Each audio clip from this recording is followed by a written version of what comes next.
ये क्या बना रहे हो आप? केक। केक। ये बच्चों के खिलौने हैं। बच्चे अब मन के सच्चे अपनी ही दुनिया में एंजॉय करते रहते हैं। ये क्या? मिट्टी। मिट्टी। अच्छा, इन्हों कहते मिट्टी दे खिलौने। अच्छा। इधर आ।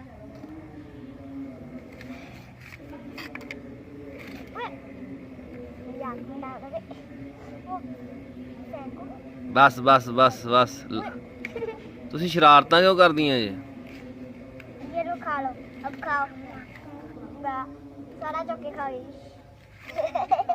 फिर आओ। चलो दोबारा बना के दिखाते हैं।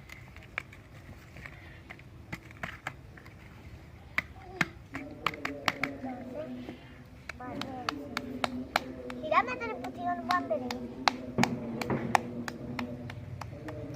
बच्चों की एक अपनी ही दुनिया होती है और वो अपनी ही दुनिया में एंजॉय करते हैं। ये की बना रही हैं? फूल। फूल गुलदान। जी। अच्छा। कर दिया। हीरा आजा फिर आजा। आजो पहलो। चलो अब बताओ। चलो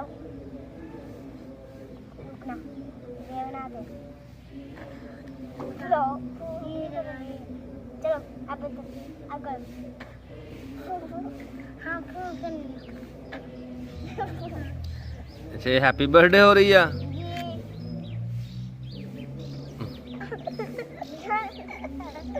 अब मैं बता।